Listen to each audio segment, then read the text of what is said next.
நல்ல தகப்பனே, எங்களோடு நீ பேசும் ஆண்டவரே, நீ பேசுகிற ஆண்டவர். உடைய வசனம் இருபுறம் கருப்புள்ள பட்டயம், எங்களோடு நீங்க பேசுங்க, நாங்கள் கேட்கட்டும். இயேசுவின் நாமத்தில் பிதாவே, ஆமென். எடுத்து வாசிப்போம். வெளிப்படுத்தின விசேஷம் 3ஆம் அதிகாரம் 10வது வாக்கியம். முடிந்தவர்கள் மைக்கில் வாசிங்க.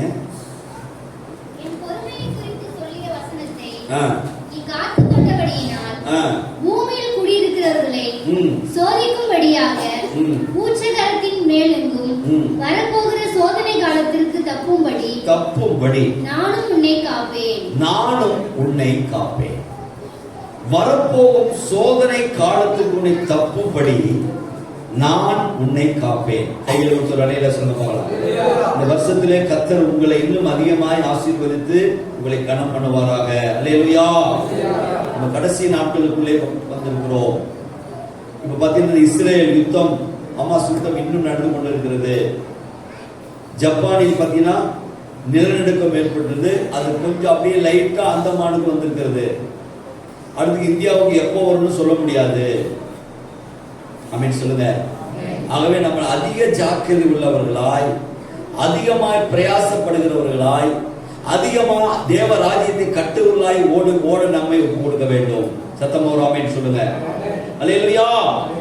எனக்கு அன்பானவர்களே, இந்த வெளிப்படுத்தின விசேஷத்தை பார்க்கும் பொழுது யோவான் பத்மு தீவிலே சிறைப்பிடிக்கப்பட்ட பொழுது அந்த நாட்களே ஒபிசியன் என்ற ஒரு கொடூர ரோம பேரரசன் ஆண்டு வந்தான். இந்த வெளிப்படுத்தின விசேஷம் 2-3 நாள் அதுக்குள்ள பார்க்கும்போது 7 சபைகளுக்கு ஆண்டவர் அறிவுரை கூறுகிறார். அது ஒரு சில சபைகளுடைய குறைகளை சொல்லுகிறார். அந்த 2 சபைகளுக்கு மாத்திரம், பிலதெல்பியா, சிமின்னா, 2 சபைகளுக்கு எதுவுமே சொல்லல ஆண்டவர். நல்லா கவனிக்கணும். அந்த நாட்களிலே அத்தேனை என்ற பட்டணத்தில் அடிக்கடி பூமி அதிர்ச்சி ஏற்படும். அந்த பட்டணத்துக்குள்ளே பிரவேசிப்பதற்கு எல்லாம் ரொம்ப பயப்படுவார்கள். அங்கு வசிப்பதற்கே பயப்படுவார்கள். அந்த நாட்களிலே பாருங்க, அந்த பட்டணத்தில் ஒரு 10 தேவதைகள், அதாவது மனித கடவுளை வணங்கி அவைகளுக்கு பலிபீடம் கட்டி தொழுது கொள்வார்கள் கொண்ட நாட்கள் உண்டு. அப்பொழுது 2 ராஜாக்கள் அங்கு ஆண்டார்கள். ஒருவர் பேர் இனோமாஸ், இன்னொருத்தர் அட்டாலாஸ் என்று சொல்லி. இந்த 2 ராஜாக்களை பிரிப்பதற்கு பல காரியங்கள், தந்திரங்களை செய்கிறார்கள்.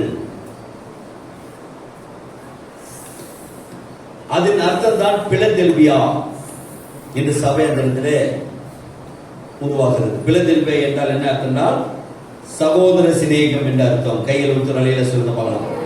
சத்தமா ஆமென் சொல்லுங்க. சகோதர சிநேகம். இன்னைக்கு ஆண்டவருடைய அன்பையும் ஆண்டவர் மேல் நாம் உள்ள உறவையும் பிரிப்பதற்கு நீ பிசாசு பல தந்திரங்களை செய்து கொண்டு வருகிறான். நமக்கே தெரியாது. நம்ம தான் இதெல்லாம் கரெக்ட் சரின்னு போய் கொண்டு இருப்போம். ஆனா சில நேரம் பிசாசு என்ன பண்ணுவான், தேவனையும் நம்மை விட்டு பிரிக்க எந்தெந்த உபாதைகள் செய்ய முடியுமோ. முதல் ஆராதனைக்கு ஒரு சகோதரி வருவாங்க. அவங்க பாத்தீங்கன்னா நல்லா ஜெபம் பண்ணுவாங்க, நல்லா கொடுப்பாங்க, நல்லா எல்லா ஜெபத்திலும் கலந்துக்குவாங்க. ஆனா அவங்க சரீரத்திலும் அவங்க குடும்பத்திலும் பாத்தீங்கன்னா பிசாசு ஏதோ ஒரு பலவீனத்தை கொண்டு இருப்பான். இப்ப நான் பாஸ்டமா ஜெபம் பண்ணி சொன்ன காரியம் பிசாசுக்கு தெரியும். எந்த பலவீனம், ஒருவேளை பண பற்றாக்குறை கொடுக்கணுமா, வீக்னஸ் ஆயிடும், பண பற்றாக்குறை வரும். ஒருவேளை பலவீனமா, அது ஒரு சாக்காட்டி அதனாலே அவர்களை அன்பை விட்டு பிரிக்க பயங்கர வாதைகளை செய்வான் என்று சொல்லி அறிவுரை கூறி ஜெபித்த பொழுது, நேற்று வெள்ளிக்கிழமை பாஸ்டிங் பிரேயர் வந்த அவர்கள், அதுக்கு முன்னாடி அவங்க மகளுடைய சரீரத்தில் பயங்கரமான வியாதி, பலவீனம். அப்ப அந்த சிவன்குமார் ஒரு டாக்டர் இருக்கிறார். அவர் சொன்னாரா, எப்ப பார்த்தாலும் கோயில் போய் ஆலயத்திலே உட்கார்ந்து கொண்டு இருக்கிறேன், இங்க கொடுக்கிற காசை உங்க பாஸ்டருக்கு கொண்டு போய் கொடுக்குறேன்னு சொல்லி ஒரு மாதிரி ஆண்டவரை தூசித்த மாதிரி சொன்னார். இவர் வழக்கம் போல உபவாசத்துல எங்களோட கூட சேர்ந்து நல்லா சேர்ந்து ஜெபிக்கிறோம். அவன் சொன்ன காரியம், ஆண்டவரே உம்முடைய நாமம் பூசிக்கப்படுகிறது ஆண்டவரே, எனக்கு ஒரு அற்புதம் செய்யுங்கன்னு சொல்லி கண்ணீரோடு எங்களோடு சேர்ந்து ஜெபித்தார்கள். வீடுகளில் போய் 2 கரங்களை உயர்த்தி பார்த்து சொன்னாரு, எல்லாம் ஸ்தோத்திரிக்க ஆரம்பித்தாங்க. பாருங்க, திரும்ப ஸ்கேன் எடுத்த போது அந்த பழைய பலவீனம் இன்னும் ஒன்றுமே இல்லை, அது சாதாரண வழி என்று சொல்லி அவர்கள் அனுப்பிவிட்டார்கள். கைகளை வந்து சத்தமாக சொல்லுங்க. எதுக்கு சொல்றது என்றால், அநேக நேரம் நம்முடைய வேலை, நம்முடைய குடும்பம், நம்முடைய பிசினஸ், ஒருவேளை கர்த்தரை கனம் பண்ணுகிற காரியம், இதுல எல்லாம் என்ன பண்ணுவான், ஏதோ ஒரு காரியத்துல பிசாசு பல காரியங்களை பார்த்து கொண்டிருப்பான். இயேசு கிறிஸ்து கூட 12 சீஷர்கள், அதுல எல்லாரும் வருமான யூதாசுக்குள்ளே சாத்தான் புகுந்தான் என்று சொல்லப்பட்டிருக்கிறது. காரணம், அவனுக்குள்ளே இந்த பண ஆசை என்ற ஒரு காரியம் இருந்தது. பணம் எல்லாவற்றுக்கும் உதவும், பண ஆசை எல்லா தீமைக்கும் வேறா இருக்கிறது. ஒரு 3 காரியத்தை நான் சுருக்கமா சொல்லி நான் முடிக்க விரும்புகிறேன். வெளிப்படுத்தின விசேஷம் 3ஆம் அதிகாரம் 8ஆம் வசனத்தை வாசிக்க கேட்போமா? உனக்கு கொஞ்சம் பலன் இருந்தும் போதும். எல்லாம் கொஞ்சம் கவனிங்க. உங்களுக்கு கொஞ்சம் பலன் இருந்தும், நீங்க அநேகர் சொல்லுகிற காரியம் என்ன தெரியுங்களா? எனக்கு கொஞ்சம் தான் வசதி இருக்குது, அல்லது கொஞ்சம் விசுவாசம், கொஞ்சம் பலன். நானும் அருமையான நம்ம சபையை சேர்ந்த ஜான் பிரதர் ஒரு தடவை நாங்கள் ஒரு இடத்துல எதுக்கோ போய் நம்ம வழியில பேசிக் கொண்டிருந்தோம். நம்ம சபையில வந்து நிறைய பேர் என்ன இல்ல, ரொம்ப வசதியானவன் யாரும் சொல்ல முடியாது, இருந்தா ஒரு காரியத்தை பொறுப்பட்டு செய்வாங்களேன்னு சொல்லி நம்ம பேசிக்கொண்டோம். அப்ப வேதம் என்ன சொல்றதுன்னா, இந்த வருஷத்துல ஒருவேளை உங்களுக்கு கொஞ்சம் பலன், கொஞ்சம் வசதி, கொஞ்சம் இது இருந்தாலும் ஆவிக்குரிய காரியத்தில் நீங்கள் அதிக பலசாலிகளா இருக்க வேண்டும் கர்த்தர் விரும்புகிறார். கைகளை ஊத்தலாம்னு சொல்லுங்க. அல்லேலூயா. எனக்கு அன்பானவர்களே, இன்னைக்கு நம்முடைய வாழ்க்கையில நாம குடியிருக்கிற பகுதி, நாம் இருக்கிற வேலை ஸ்தலத்துல இதே போலதான் உங்களுடைய விசுவாசம், நீங்கள் ஆண்டவர் மேல் எவ்வளவு நம்பிக்கை வைத்திருக்கிறீர்கள், நீங்கள் கடவுளை எந்த அளவுக்கு பின்பற்றுகிறீர்கள் என்று சொல்லி புறஜாதிகள் மற்றவர்கள் பார்ப்பார்கள். சத்தமாவாங்கன்னு சொல்லுங்க. ஒரு பிரச்சனையோ ஏதோ ஒன்று வருதுன்னு வச்சுங்களேன், நம்ம எப்படி கையாளுகிறோம், என்ன செய்கிறோம், என்ன நடக்கிறோம் என்பதை அவர்கள் பார்ப்பார்கள். அதனால இந்த வருஷத்துல ஒரு தீர்மானம், நான் அதிகமா என்ன பண்ணுவேன், நான் ஜெபம் பண்ணுவேன், அதிகமான வேதம் வாசிப்பேன், வாரம் வாரம் சர்ச்சுக்கு வரோம், வாரம் வாரம் பிரசங்கம் கேட்கிறோம், நீங்க கர்த்தர் பேசினாருன்னு போனோம். ஆனா அதுக்கப்புறம் அந்த வார்த்தையில் நடக்கிறோமா? வாசிங்க. யோவானின் சுவிசேஷம் 14ஆம் அதிகாரம் 23, 24 நான் பார்க்கும் பொழுது, யோவான் 14, 23, 24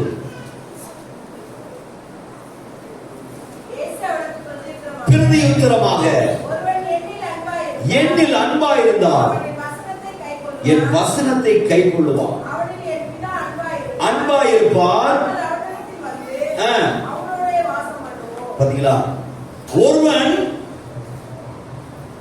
என்னில் அன்பா இருந்தால் என் வசனத்தை கைக்கொள்ளுவான். அவனிடத்தில் நாங்கள் வந்து என்ன பண்ணுவோம் சொல்லுங்க, வாசம் பண்ணுவோம்.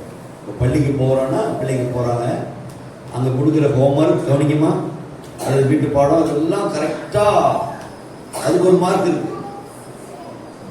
நான் ஸ்கூலுக்கு போவேன், அதெல்லாம் அந்த ஹோம்வொர்க் எல்லாம் எதுவுமே படிக்க மாட்டேன், போயிட்டு சும்மா வந்துட்டு இருப்பேன். அப்படின்னா அங்க சொல்லுகிற காரியங்கள், கற்பிக்கிற காரியங்கள், அது அந்த அந்த அந்த மாணவனோ மாணவியோ அது சரி பண்ண, அது படிக்கவில்லை என்றால் தேர்விலே தேர்ச்சி பெற முடியாது. அதே போல ஆண்டவர் சொல்கிறார், நான் அவரிடத்தில் அன்பா இருக்கிறேன் என்று சொல்லுகிறவன். இன்னொரு வசனத்தை வாசி, யோவான் 15ஆம் அதிகாரம் 13, 14. ஜீவனை கொடுக்கிற அன்பிலும் அதிகமான அன்பு இல்லை. செய்தீர்களானால் என் சிநேகிதராய் இருப்பீர்கள். கைகள் வந்து சத்தமாக ஆமென் சொல்லுங்க. நம் ஆண்டவருக்கு சிநேகிதர்.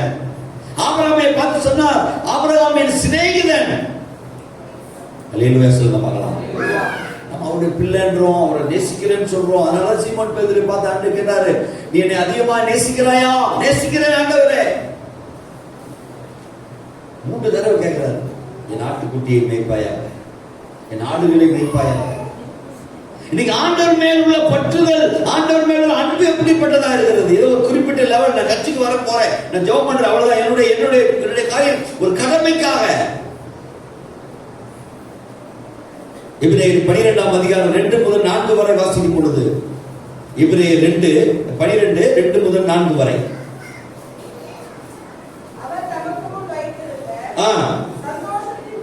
சந்தோஷத்தின் பொருட்டு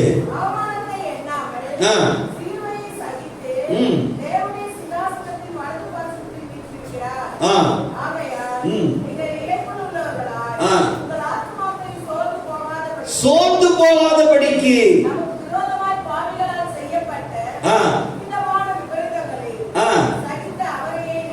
அவரையே நினைத்துக் கொள்ளுங்கள். சத்தம் அவர்களே சொல்ல பார்க்கலாம். எனக்கு அவருக்கு விரோதமாய் செய்தவர்களை சகித்த அவரையே நினைத்துக் கொள்ளுங்கள். என் வாழ்க்கையில் ஒரு கஷ்டங்கள், ஒரு துன்பங்கள், பாடுகள் வரும் பொழுது அவரையே நினைத்துக் கொள்ளுங்கள். 2 தெசலோனிக்கேயர் 3ஆம் அதிகாரம் 5ஆம் வசனம் சொல்கிறது. 2 தெசலோனிக்கேயர் 3:5.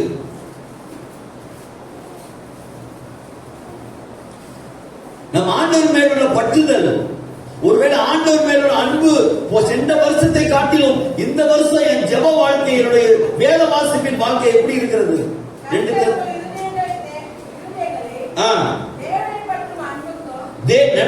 காரியம் பாருங்க. தேவனை பற்றிய அன்புக்கும் பொறுமைக்கும் கைகளை ஒருத்தர் அலையில சொல்ல பார்க்கலாம். நம்ம இருதை எப்படி நடந்து கொள்ளணும்? தேவனை பற்ற அன்புக்கும் பொறுமைக்கும் நேராய் நடத்துவாராக. அல்லேலூயா. அன்பிலே உறுதியாக இருந்து நீங்கள் இயேசுவை நிரூபிக்க வேண்டும். கைகளை ஒருத்தர் ஆமென் சொல்லுங்க. ஆண்டவருடைய அன்பை நாம் என்ன பண்ணணும்? மற்றவர்களுக்கு ப்ரூவ் பண்ணணும். இந்த உலகம் உங்கள் உடையை பார்த்து, உங்கள் நடையை பார்த்து, உங்கள் வசதியை பார்த்து, உங்கள் மேன்மையை பார்த்து உங்களுக்கு எடை போடும். ஆனா கர்த்தர் அதை பார்த்து, என்ன முதல் தலைப்பு என்னது? எனக்கு கொஞ்சம் பலன் இருந்தோம். கையில் ஒருத்தராமே சொல்லுங்க. ஆண்டவர் உங்கள் கிரியை பார்ப்பார், உன் ஜெப வாழ்க்கையை பார்ப்பார், உன் ஆவிக்குரிய ஜீவியத்தை பார்ப்பார். அதனால ஏசாயா சொல்கிறது, நான் அவர்கள் வழிகளை பார்த்தவர்களை குணமாக்குவேன். சத்தமாமே சொல்லுங்க பார்க்கலாம். உன் கிரியைகளை அறிந்திருக்கிறேன். உனக்கு கொஞ்சம் பலன் இருந்தும். அல்லேலூயா. நீ சொல்லலாம், ஐயா எனக்கு படிப்பு இல்ல, வசதி இல்ல, திறமை இல்ல, ஞானம் ஒண்ணுமே இல்ல. இல்ல எது இல்லாட்டி சரி. வாசிக்க 1 கொரிந்தியர் 1ஆம் அதிகாரம் 26-27 வாசிக்க கேட்போம். 1 கொரிந்தியர் 1:26-27. எப்படி எனில் சகோதரரே பாருங்கள், இல்லை இல்லை,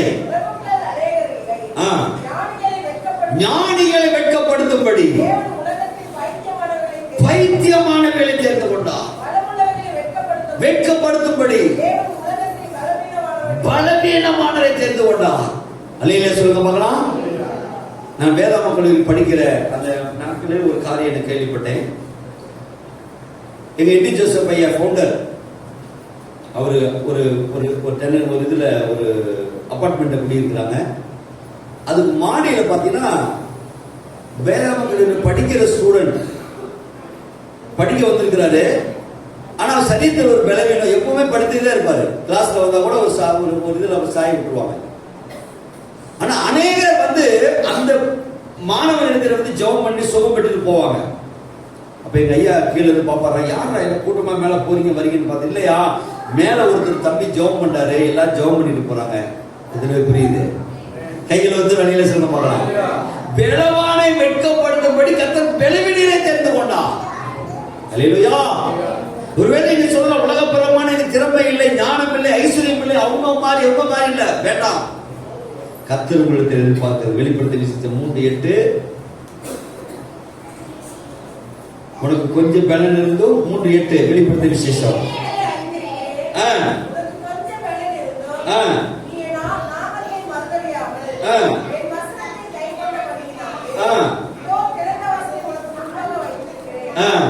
போதும். பாத்தீங்களா, இவ்வளவு உனக்கு ஒருவேளை குறைவுகள் இருந்தோம், என் வசனத்தை நீ கை கொண்டபடினால் திறந்த வாசல வைத்திருக்கிறேன். கையை தட்டி கர்த்தரை மகிமைப்படுத்துங்க. நம்முடைய வாழ்க்கையில ஒரு சில குறைவுகளை பார்த்து நம்ம ஆண்டவரை பின்பற்றதை விட்டுருவோம். இதெல்லாம் இருந்தா நான் கரெக்டா இருப்பேன், இதெல்லாம் இருந்தா நான் கர்த்தரை பின்பற்றுவேன். இல்லை பிரியமானவர்களே, இதை பவுலிடம் ஒரு இடத்துல சொல்லுகிறார், எந்த நிலைமையிலும் நான் மனரமியமா இருக்க கற்றுக்கொண்டேன். அல்லேலூயா. வாழ்ந்திருக்கும் தெரியும், தாழ்ந்திருக்கும் தெரியும், குறையப்படும் பட்டினியா இருக்கும் போதிக்கப்பட்டேன்.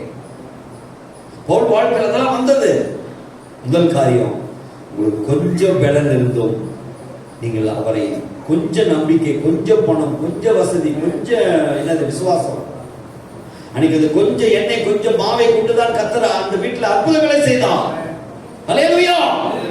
இரண்டாவதாக பார்க்கும் பொழுது வெளிப்படுத்தின விசேஷம் 3ஆம் அதிகாரம் 9ஆம் வசனத்தை வாசி கேட்கிறோம்.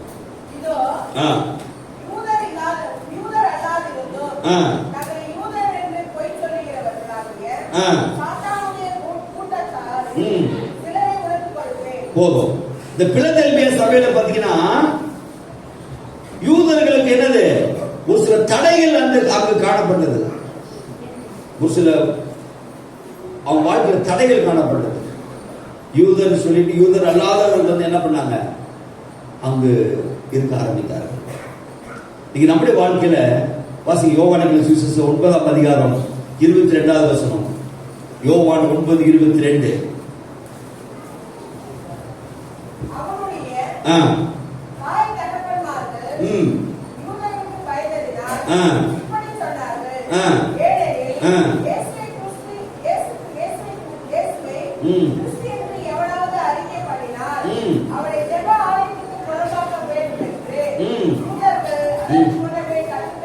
கட்டுப்பாடு செய்திருந்தார்கள். நல்லா கவனிங்க. சுவிசேஷத்தை பரம்ப விடாதபடிக்கு கட்டுப்பாடு செய்திருந்தார்கள். அதே யோவான் 12ஆம் அதிகாரம் 42ஆம் வசனம்.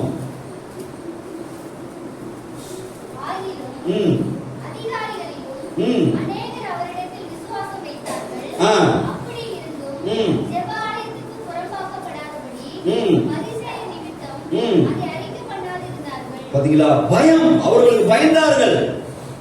பரிசேயர் மற்றவர்களுக்கு பயந்தார்கள். ஏன்னா அதனால என்னது கட்டுப்பாடு இருந்துச்சு.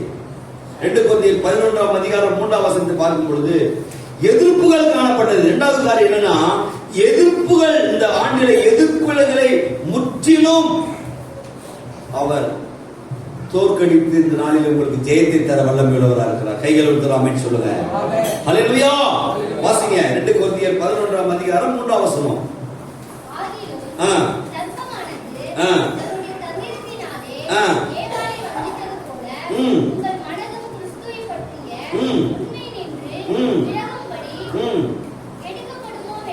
என்று பயந்திருக்கிறேன். கவனிங்க, பிசாசின் தந்திரங்களிலே நீங்கள் விழுந்து விடுவீர்களோ என்று சொல்லி பவுல் சொல்கிறார். நான் பயந்திருக்கிறேன். நீங்க அநேக எச்சரிப்புகள் கவனிங்க. சபையில போதகர் சொல்லிக் கொடுக்கிறார், அந்த ஜெபம் அந்த ஜெபம். ஏன் சொல்றேன்னா, எப்படியாவது ஏன் பிசாசின் விழுகையில் நீங்கள் விழுந்து விடாதபடிக்கு. சத்தமராமன் சொல்லுங்க. ஏவாளை வஞ்சித்தது போல நீங்கள் வஞ்சிக்கப்படாதபடிக்கு ஜாக்கிரதையா இருக்கும்படி. 1 கொரிந்தியர் 16:9. ஆனாலும் உள்ள எதிர்ப்புகள் இருந்தாலும் தடைகள் இருந்தாலும் தகப்பனே தந்தையே வாசிங்க. ஏனெனில்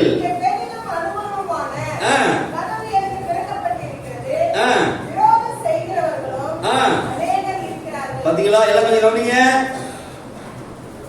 பிலதெல்பியா சபையில் சொல்றாங்க, எனக்கு விரோதம் செய்கிறவர்கள் அநேகர் இருந்தாலும் எனக்கு அனுகூலமான கதவு திறக்கப்பட்டிருக்கிறது. கையில் ஊத்தலாமே. நீங்க நம்ம குடும்பத்துக்கு விரோதமா, சபைக்கு விரோதமா, அல்லது தனிப்பட்ட வாழ்க்கைக்கு விரோதமா பிசாசு பல காரியம் கொண்டு வரலாம்.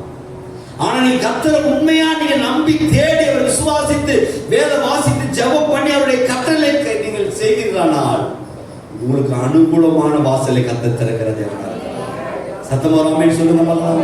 எதிரிகள் எவ்வளவாய் பெருகிவிட்டன, எதிர்த்திடுவோர் எத்துணை விழுந்து விட்டன. எதிரிகள் எவ்வளவாய் பெருகிவிட்டன, எதிர்த்திடுவோர் எத்துணை விழுந்து விட்டன. ஆனாலும் சோர்ந்து போவதில்லை, கடந்து விடுவதில்லை, சோர்ந்து போவதில்லை.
சொல்கிறது, இந்த கல்லின் மேல் சபையை கட்டுவேன், பாதாளத்தின் வாசல்கள் மேற்கொள்வதில்லை. சத்தமா ஒரு ஆமென் சொல்லுங்க. ரோமர் 11:26.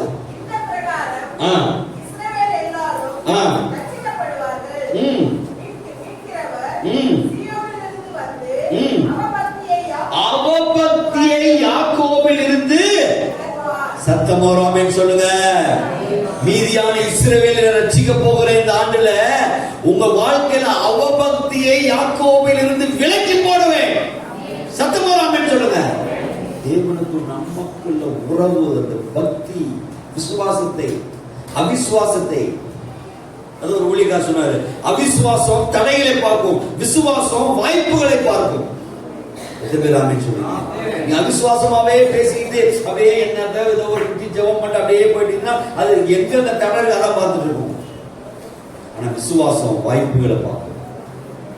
இயேசு கிறிஸ்து பாருங்க, ஒரு சாதாரண இடத்துல ஒரு கடற்கரை ஓரமா போனார், படகு நின்றாரு, அதை பிரசங்கம் பீடமா பயன்படுத்தி அங்கிருந்து பிரசங்கம் பண்ணாரு. ஆமென் சொல்லுங்க.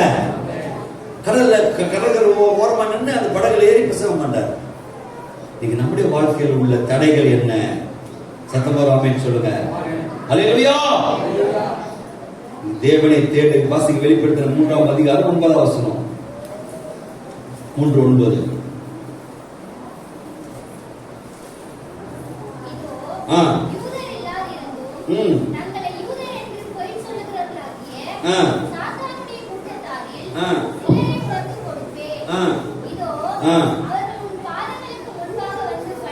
போதும். உங்களுக்கு விரோதமா யார் இருப்பார்களோ, எழுப்பினார்களோ, அவர்கள் உங்களுக்கு முன்பாக வந்து பாதங்களில் பணிவார்கள்.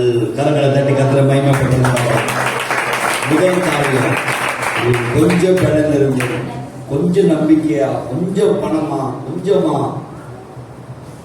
நீ கத்தரை விட்டு பின்வாங்காமல் கையில் இருக்கிறாமே சொல்லுங்க. என் வசனத்தை கை கொள்ளபடினால். இரண்டாவது, உங்களுக்கு எதிராய் வருகிற கிரியைகளை, தேவனையும் உங்களை விட்டு பிரிக்க எத்தனைக்கிறதான எதிராக இருக்கிற கிரியைகளை நீங்கள் சேர்ந்து நம்ம செபிக்கும் போது சத்தமா ஆமென் சொல்லுங்க. அவர்கள் பட்சத்திலே கர்த்தர் வர வைப்பார். கடைசியாக வெளிப்படுத்தல் 3:10.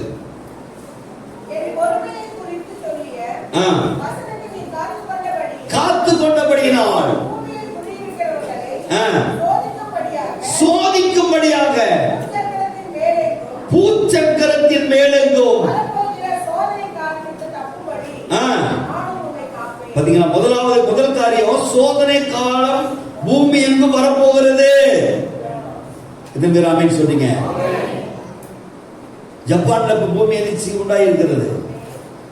அந்த மாநில கொஞ்சம் லைட்டா, அடுத்து இந்தியாவுக்கு எப்போ வரும் தெரியாது. இந்த வருஷத்துல இன்னும் கொள்ளை நோய் ஒருமே தெரியாது. இந்த சோதனை காலத்தில் நீங்கள் இப்பொழுது இருக்கிறது போல ஜெபம் பண்ணி ஏதோ ஜெபம் ஏதோ வாழ்க்கை ஓடிக்கொண்டிருந்தால் இந்த சோதனை காலத்தில் நீங்க எப்படி தப்பிக்க முடியும்?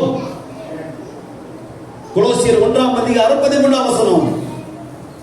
அதனாலதான் இந்த வருஷத்துல என்ன பண்ணோம்?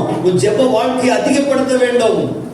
கர்த்தரோடு கூட இன்னும் நெருங்கி உன்னுடைய ஜீவியம் அதிகமாக வேண்டும். கொலோசியர் 1:13. அதிகாரத்தில் என்று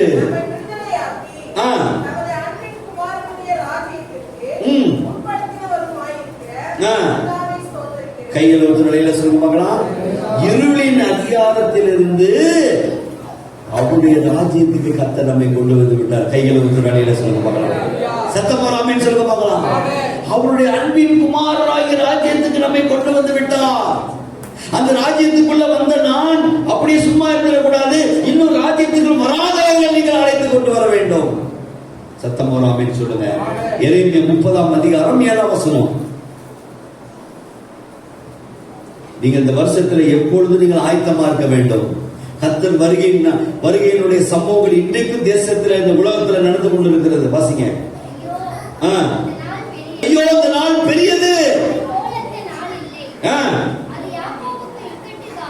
யாக்கோபுக்கு இக்கட்டு காலம், ஆனாலும் கைகள் உத்தரலையில சொல்ல பார்க்கலாம். என்ன போட்டு முதல்ல ஐயோ இந்த நாள் பெரியது. யாக்கோபுக்கு இக்கட்டு காலம், ஆனாலும் நான் உன்னை ரட்சிப்பேன். எத்தனை பேர் ஆமென் சொல்றீங்க? அல்லேலூயா. நோவாவை போல, ஏனோக்கை போல குடும்பத்தை நான் ரட்சிப்புக்குள் கொண்டு வந்துருவேன். எத்தனை பேர் ஆமென் சொல்றீங்க? ஏனோக்கு தேவனோடு சஞ்சரித்துக் கொண்டிருந்தான். எபிரேயர் 11ஆம் அதிகாரம் 5ஆம் வசனத்தை பார்க்கும் பொழுது, எபிரேயர் 11:5,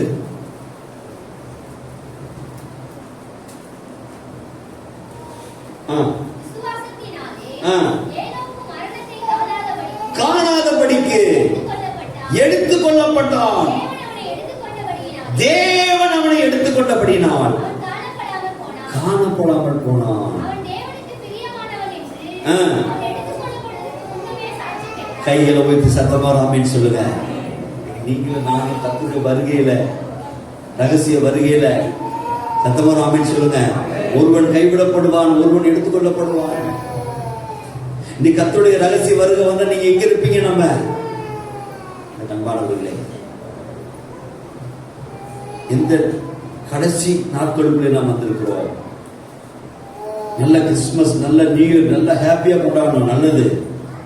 ஆனாலும் ஆண்டவர் திரும்ப திரும்ப நமக்கு எச்சரித்துக் கொண்டிருக்கிறார். நீ விழித்திருந்து ஜாக்கிரதையாக இருந்து நிற்கிறேன் என்கிறவன் விழாதபடி உன்னை காத்துக்கொள்ள கடவன். அல்லேலூயா சொல்லுங்க பார்க்கலாம். இதனால் என்ன நடக்குமோ நமக்கு தெரியாது. அதனால ஆண்டவர் உலகத்தில் உபத்திரவங்கள் உண்டு, ஆனாலும் திடன் கொள்கிற உலகத்தை ஜெயித்தேன். ஏசாயா 60:3 சொல்லுகிற, பூமி இருள் ஜனங்களை மூடும், ஆனால் உன்மேல் கர்த்தர் இருப்பார். எல்லாரும் ஆமென் சொல்லுங்க.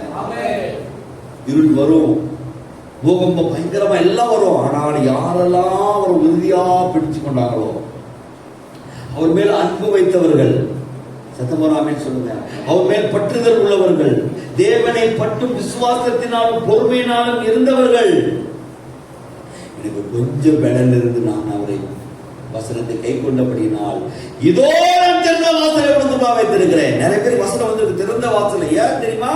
நீங்க கொஞ்சம் பலன் இருந்தும் நம்பிக்கை இருந்தும் என்னை விடவில்லையே, வசனத்தை கை கொள்வதை விடவில்லையே, அல்லேலூயா, ஜெபத்தை விடவில்லையே, விசுவாசத்தை விடவில்லையே, உனக்கு திறந்த வாசலை வைத்திருக்கிறேன். நம்ம எல்லா கண்களையும் மூடுவோமா? சோதனை காலத்துக்கு நாம் தப்பும்படி உன்னை காப்பேன் என்று கர்த்தர் வாக்கு பண்ணுகிறார். யாரெல்லாம் ஆண்டவருடைய அன்பிலே உறுதியா இருக்கிறீர்களோ, பொறுமையாய் அவருடைய அன்பிலே நீங்கள் உறுதியாய் நிலை நின்ற வசனத்தை கை கொள்கிறீர்களோ, அவர்களை காப்பேன் என்று கர்த்தர் வாக்கு பண்ணுகிறார். ஆண்டவரை என்னை விட்டு பிரிக்க திரைக்கிறதான உலக கிரியைகள் எங்களை மேற்கொள்ளாதபடிக்கு தகப்பனே, நாங்கள் உங்களுடைய அன்பிலே நிலைத்து நிற்க கிருபை தாரும் ஆண்டவரே. உங்களுடைய உபதேசத்தில், உங்களுடைய சத்தியத்தில் உறுதியா இருக்க கிருபை தாரும் ஆண்டவரே. ஒருவன் என்னில் அன்பா இருந்தால் வசனத்தை கை கொள்ளுவான் என்று சொன்னீரப்பா. என் சிநேகிதன் என்று சொன்னீர் ஆண்டவரே. நாங்கள் கொஞ்சம் பலன் இருந்தும் என் வசனத்தை கை கொண்டபடியினால் என்ற சபையை குறித்து சாட்சி சொன்னது போல என்னை உங்களை குறித்து தேவன் சாட்சி கொடுக்கும்படியா, ஏனோக்கை போலதான் அவன் மரித்தும் உயிரோடு எழுப்பி ஆண்டவரே உயிரோடு எடுத்துக் கொள்ளப்பட்டும் அவன் சாட்சி பெற்றது போல எங்கள் வாழ்க்கையில் சாட்சியாக இருக்க தகராக எங்கள் ஒவ்வொருவரையும் மாற்றும்படி கூட கருத்தில் ஒப்பு கொடுக்கிறோம் தாகப்பனே. வருகை நாட்கள் மிக மிக சமீபமா இருக்கிறது அப்பா. ஆண்டவரே, நாங்கள் விழித்து இருக்கிறவர்களாய், ஜாக்கிரதை உள்ளவர்களாய், அந்த புத்தியுள்ள கண்ணியை போல எப்பொழுதும் எரிகிற தீவட்டியோடு நாங்கள் ஆண்டவர் மனமானவர்களுக்கு எதிர்கொள்ளுகிறவர்களாய் எங்களை மாற்றி உயர்த்தப்படி நாங்கள் தெரிவிக்கிறோம். அந்த ஒவ்வொருவரையும் ஆசீர்வதியும் ஆண்டவரே. ரட்சிக்கப்படாதவர்கள் என்று கொண்டு வாரும் ஆண்டவரே, பின்மாற்றப்படவில்லை கொண்டு வாரும் ஆண்டவரே. ஆண்டவரே, கடைசி நாட்கள் அப்பா, நாட்கள் பொல்லாதவை ஆனபடினால் காலத்தை புராதனப்படுத்திக் கொள்ளுங்கள். வருகைக்கு நாங்கள் ஆயத்தப்பட, மற்றவர்களை நீ ஆயத்தப்படி, நீ மற்றவர்களை ஆயத்தப்படுத்து, ஜனங்களுக்கு காவலாகிறீர்கள் என்று சொல்லுகிறார். இந்த வருஷத்தின் முதல் வாரத்தில் நாங்கள் தீர்மானம் பண்ணணும். இந்த வருஷத்துல சும்மா இருக்க போவதில்லை. என் ஜெப நேரத்தை அதிகம் பண்ணுவேன். எல்லாம் போடுங்க பார்க்கலாம். வேத வாசிப்பு நேரத்தை அதிகம் பண்ணுவேன். சபையில வந்து ஜெபத்துல விழுந்து கிடப்பேன். அது மக்களை ஆதாயம் பண்ணுவேன். சபையை நிரப்புவேன் ஆண்டவர் என்று சொல்லி எங்களை அர்ப்பணிக்கிறோம். வந்து ஒவ்வொருவரும் வாழ்க்கையில் ஒரு அற்புதம் செய்யும்படி நாங்கள் ஜெபிக்கிறோம் ஆண்டவரே. என் மகன் இன்னும் ரட்சிக்கப்படவில்லை, என் கணவர் ரட்சிக்கப்படவில்லை, என் மனைவி ரட்சிக்கப்படவில்லை, என் குடும்பம் ரட்சிக்கப்படவில்லை,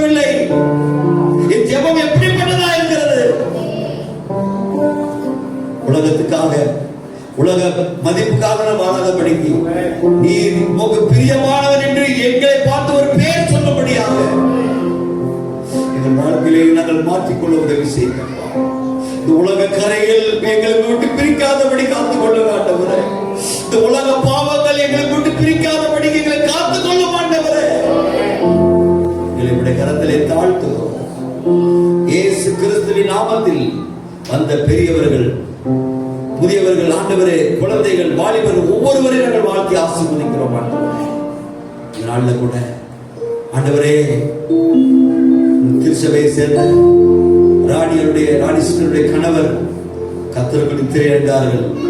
அவரை இழந்து காணப்பட அந்த குடும்பத்தை இன்னும் ஒரு தெய்வீக சமாதான குடும்பத்தை ஆட்கொள்ளப்படுத்தி ஒரு தெய்வீக ஆறுதலை தந்து அவர்களை பலப்படுத்த ஜெபிக்கிறோம். ஆண்டவரே, உடைய கரத்தில் எங்களை தாழ்த்தி ஒப்புக் கொடுக்கிறோம்.